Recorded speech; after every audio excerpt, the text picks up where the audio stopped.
জাতীয় সঙ্গীতের আগে বন্দে মাতরম বাধ্যতামূলক নির্দেশিকা জারি কেন্দ্রীয় স্বরাষ্ট্র মন্ত্রকের। জাতীয় সঙ্গীতের আগে গাইতে হবে বন্দে মাতরম।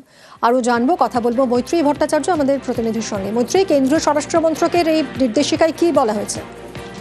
দেখো, কেন্দ্রীয় স্বরাষ্ট্র মন্ত্রকের তরফ থেকে একটি নির্দেশিকা জারি করা হয়েছে এবং তাতে উল্লেখ করা হয়েছে যে জাতীয় সঙ্গীতের আগে বন্দে মাতরমের 6টা স্ট্যান্জা গাইতে হবে। 3 মিনিট 10 সেকেন্ডের এই বন্দে মাতরমের ভার্সন সমস্ত সরকারি অনুষ্ঠান এবং যে সমস্ত জায়গায় জাতীয় পতাকার উন্মোচন হবে, রাষ্ট্রপতির আগমন এবং তার বক্তব্যের শুরুর আগে এবং জাতির উদ্দেশ্যে যখন রাষ্ট্রপতি বক্তব্য রাখবেন, এমনকি গভর্নরদের অ্যারাইভাল এবং তাদের বক্তব্যের আগেও বন্দে মাতরমের এই 6টা স্ট্যান্জা চালাতে হবে।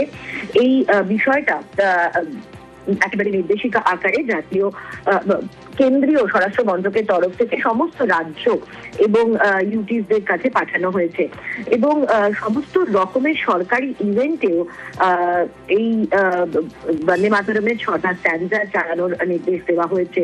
এবং একই সঙ্গে যখন এই বন্দে মাতরম সঙ্গীত বাজানো হবে তখন সবাইকে দাঁড়িয়ে থেকে তার অ্যাটেনশন পজিশনে দাঁড়াতে হবে, সেই নির্দেশিকাও সেই গাইডলাইনও স্বরাষ্ট্র মন্ত্রকের তরফ থেকে দেওয়া হয়েছে। ফলে এতদিন পর্যন্ত জাতীয় সঙ্গীতের জন্য নির্দিষ্ট গাইডলাইন ছিল, কিন্তু রাষ্ট্রগীত বা বন্দে মাতরমের জন্য কোনো রকমের কোনো গাইডলাইন ছিল না, কিন্তু এবার তার একটা রূপরেখা বেঁধে দিল কেন্দ্রীয় স্বরাষ্ট্র মন্ত্রক।